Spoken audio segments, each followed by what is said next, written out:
If you're new to this channel, we're James and Sarah, also known as The Whole World or Nothing. We used to be full-time backpackers, exploring the world and writing about our travels on our blog. And then the world changed. We got repatriated from Peru and found ourselves back in the UK at a loose end. So we decided to do a van conversion. Make sure you hit subscribe now so you can join us in this series as we share the highs and many lows of converting an old Mercedes Sprinter panel van into our dream home on wheels. This is hard, man. Oh, I'm just trying to get the cut list for the cooker, but it's quite a complicated design because it's not just like a box. Because of the gas drop out at the bottom and because we've got a couple of cables running through the back of it, like it's just quite hard. And also this needs a back on it as well because like you're going to see part of it when the door's open. Okay, just to explain that for anyone who doesn't have a clue what you're on about, we're about to build the unit for our oven / hob all-in-one fantastic cooking thing. But, well, it's actually quite small when it sits on the floor, so we're going to need to build a unit similar to that, I guess, for it to actually sit in. But anyway, these are my workings out. It's tricky, isn't it?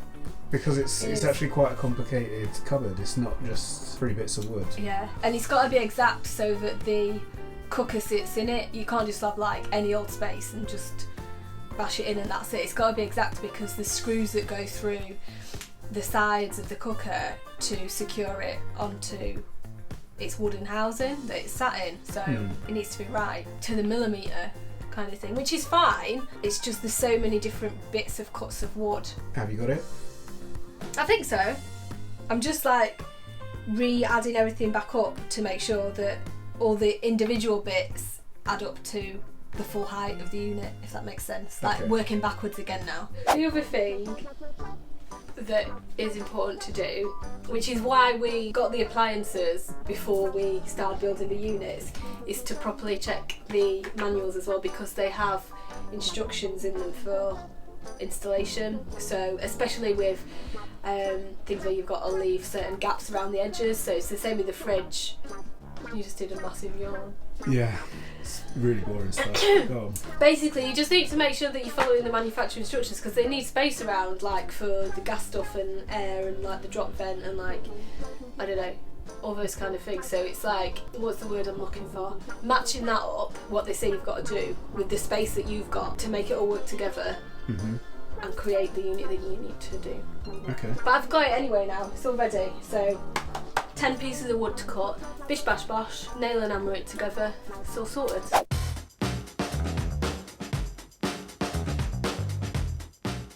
If you're looking for an explanation of how we're constructing this cabinet and you haven't watched our video from last week where we built our first kitchen cabinet, go back and watch that, because we're using exactly the same technique and we ain't going to go through it again in detail. Links up top. But in a nutshell, we cut the 10 pieces of wood from 12mm ply, routed out the grooves for the shelves, and bish bash bosh glued and panel pinned it together, sorted.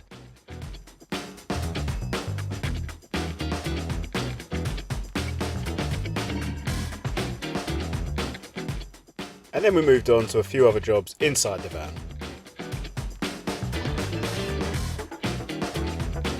So what are you doing here then?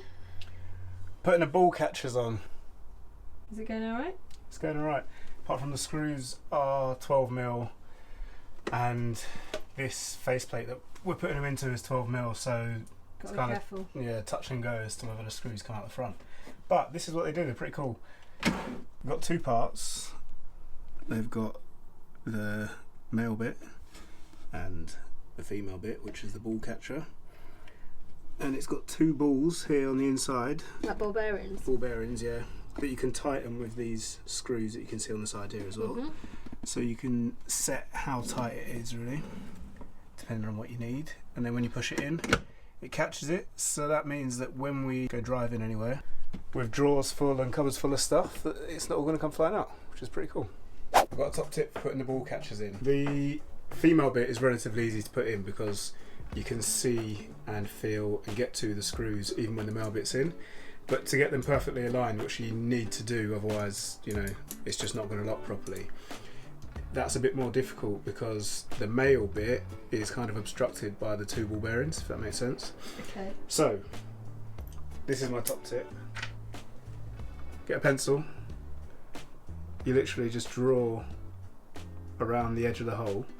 Right. Like that. Yeah. Put it where it's going to go. So in this case it's in the drawer. Yep. Line it up along the edge, right? Yep. Like so. Yep. And then get it in the middle. And then push it shut. Okay. With a little bit of pressure, when you take it out, if you want to film down there, you'll see 2 perfectly positioned holes. Oh yeah. Oh yeah. And I've just been getting the oven housing cabinet all sealed up, especially around the back, basically because it's going to have a gas oven in it.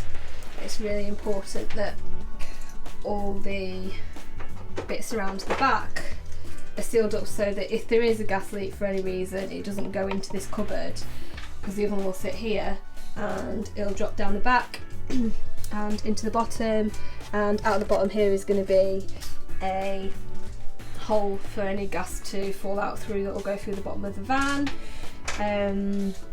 So yeah, that's all looking good. Just got to wait for that to dry so that I can sand it off, make it nice and neat, and then we can put the back on here.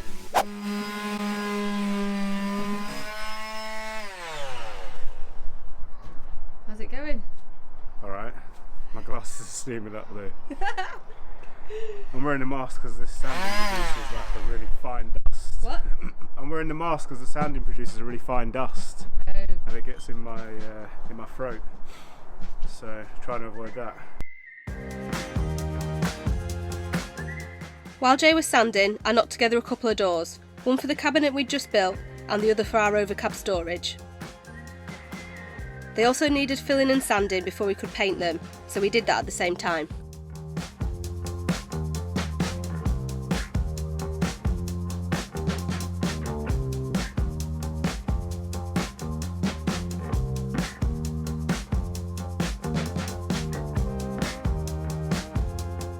This is all ready to go, all sanded down and wiped with white spirit to get any dust particles and grease off. I just wanted to tell you why we've built it the shape that we have. We've got some wires that have to run along the back, so that's why we've created this little channel here so that they can go there separately. This is the front, so that's where the door will be, over these 2 shelves, and the oven sits in here. But in the back you'll see, hopefully, that there is a space that goes all the way down. That space comes all the way down the back, and then this is all open at the bottom. So in the bottom of here on the floor will be where the dropout is for the gas, so that if any gas leaks from the oven at all, it won't go into the cupboards because that's all sealed. It'll just go straight down the back, straight through the floor and out of the van. Cool. That's the idea anyway. So yeah, I mean, we're going to have a gas detector and a carbon monoxide detector anyway, so you know, hopefully we would know if anyone was going anywhere into a living area anyway. But yeah, that's the design. And just one more thing, it's really nice and strong for the oven to be sitting on it, because we routed in these shelves into the side bits, so they're not just fixed on with nails and glue, they're actually, it's all like part of the same structure.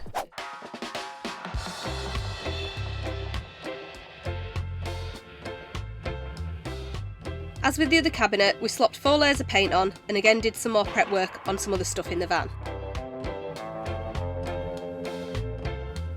Right, so while Sarah is finishing painting that cabinet, I'm going to crack on with the bathroom. And what I have done first is actually to build up the step a little bit to put an extra piece of wood on there. And the reason for that is that we don't want water kind of seeping out when we're having a shower. So I'll show you that in a second. And then the next thing I'm going to do is cut the lino out of the floor. The reason for that is that we're going to put a tanking kit on, and pretty certain that it's probably better to go onto plywood than it is onto the lino. So we'll cut that out, and that will leave a full kind of plywood shell for us to actually put the tanking kit onto. And then after I've done that, I'll actually start filling some of the bits around the edges that aren't quite joined together, because it's quite a tricky room to ply line because of the shape and the curvature of the van. And I'll show you those as well. And hopefully might be able to get this done at some point. I was going to say tonight, but it's already like 5 o'clock and we always overestimate how quickly you can do things. So maybe we can get this done in the next, I don't know, 74 hours? 74? Yeah, that's like 3 days and a bit, isn't it? 3 days and 2 hours. You need a deadline to work to, don't you? Okay, 74 hours, go! Well, Okay, so I've just doubled the height of the step there.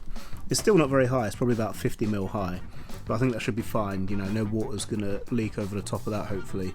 I mean, we're not going to be having baths in there, so, you know, a quick shower shouldn't really splash over the top of that.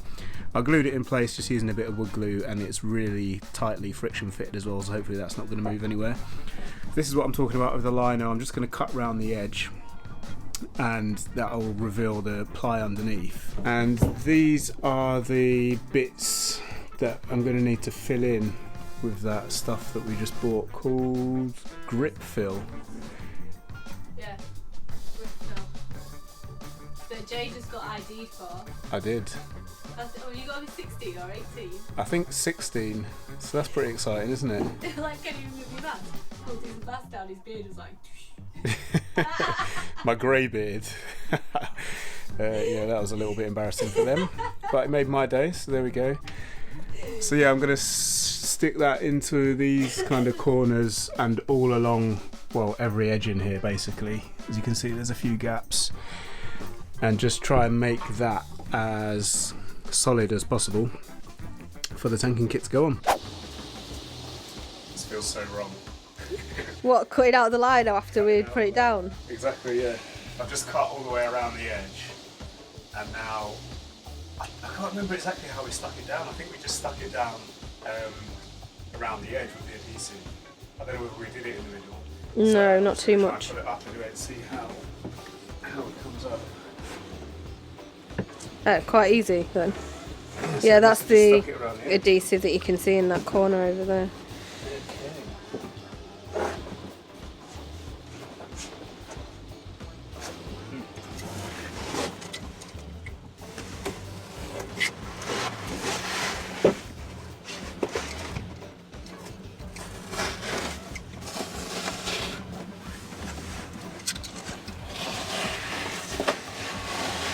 Okay, the floor's all up. It's looking pretty good. So we're going to get that grip fill or whatever it's called in around all the edges now. This grip fill stuff is really good for filling up cracks of all sizes, and it actually comes out like a mouldable putty, but then sets really hard. Definitely don't smooth it down with your fingers because it's quite toxic. This was just to demonstrate the texture.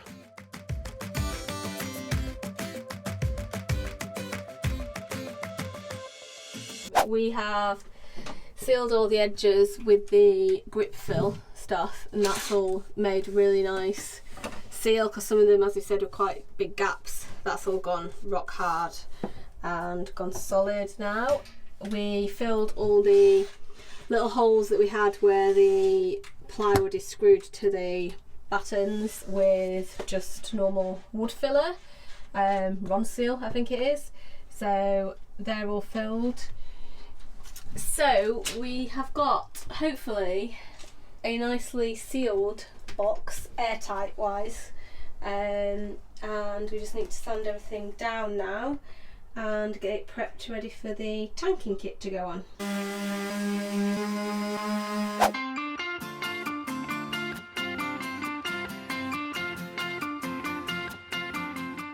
Another small job we did was to fit the new door. We've got the cupboard in for the, I forgot what it's called now, headliner shelf, is that it? It is, yeah. Yay! That's all working and looking good, so we're just moving on to figuring out how we are going to create a frame and some doors for this area, because we want it so that you can open it in terms of having light, but we want it to be closed off so that you can't just get through it easily from the cab into the living area in case someone broke in. So yeah, we're just trying to figure out how to do that, because we don't really want to just like put a curtain across or something like that. And it's the same situation as always, not really working with an exactly 90-degree straight square, because nothing in the van is straight. It's kind of impossible to make it that way. So yeah, that's providing a little bit of a challenge too. So I've just been framing this out because we're putting some doors on here that are going to look like that, so that you can't, just for security, so you can't just get through from the cab if someone broke in there or whatever, but so that we still got it as a window, and an escape hatch in case we do need to get from here into the cab to drive off without having to go outside. That's the reason for it. Anyway, yes, I do fit through that hole. You do. So yeah, it wasn't quite a square hole, surprise surprise, so it took me quite a bit of time sanding down, cutting angles, etc, etc, to get the frame nice and square, which now it hopefully is, which will make it a bit easier to make a square door to go in it. Wicked. It looks great. Yeah, I mean, it isn't going to be this colour because it's all screwed in, so all these bits have got to be filled and sanded down, and then it's going to be painted white, the same as this. Maybe we should have left it like a wood colour, but I just suppose you wouldn't have been able to actually screw it in and finish it like that. yeah, exactly. I would have had to glue it on, which might have been alright, but not as secure. So yeah, so that's where I'm at. I'm going to make the door today. Hopefully get that finished. Door or doors? Doors, there's two. They're going to open like this. Nice. I can already see them in my mind's eye. I don't think we've showed you this either yet, which is the oven and the hob. Got the unit finished for that, but we've been waiting on this so that we can decide exactly where this is going to go, because depending on how far it goes over depends on how much room we have there for the seat. And this is the gas drop out that goes through the floor so that the gas drops out of it. But there's only a certain place where that can go, so we need to make sure that that's underneath the unit, but the unit is as far over this way as it can go, if that makes sense. So that's going to be fun, drilling through the floor, massive hole. So this is the underside of our van, and this is kind of the area that we want it in, and we want to try and get it as close to this cross member as possible and as close to the edge of the van as well. Now what I'm planning on doing is putting a pilot hole. I've just marked out roughly where it's going to go. Pop a pilot hole through there from below, which hopefully will come through the floor of our van, and then from the other side I'm going to use the whole drill bit to drill down. And the reason for that is that it should give us the cleanest cut, but also with the pilot hole we'll know exactly where it's coming out. And if I just went straight in with this, then we'd have a massive hole if it's a mistake, whereas with this we've got a slightly smaller hole that we'll probably be able to cover up somehow.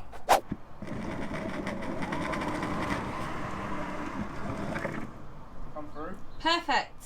Missed it. What do you mean you missed it? I was taking a photo instead of videoing it. Come off it. I took the lino out. Yeah. I'm taking the wood out. I'm taking each piece of the flooring before going through the next one, just so that it hopefully makes a bit of a cleaner cut and an easier job of it. Okay.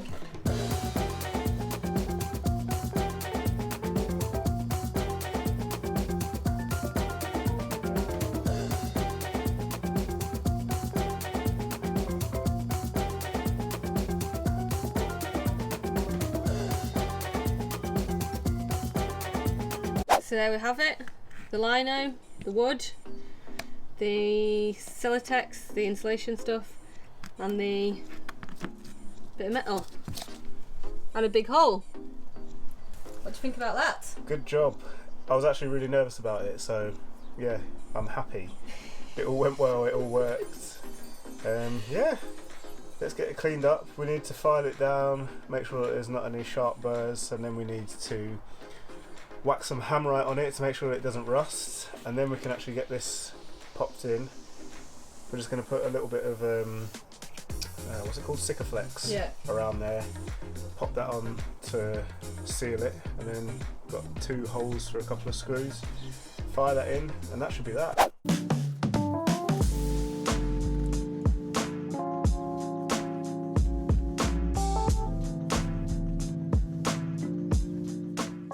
Alright, so we've sealed the top with Sikaflex, and then we've put a bead around it underneath as well.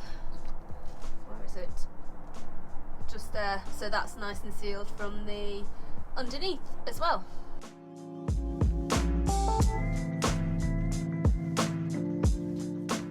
Well, that's it for this week, dudes. We hope you enjoyed it. If you did, please tap that thumbs up button, and if you're new around here, feel free to subscribe. And don't forget to hit the little alarm bell too, so you get notified every time we post a new video. Next week, we're doing all sorts of fun stuff, which may or may not include finishing our escape hatch, framing our window, trimming up our step, and building our bed. Catch you then.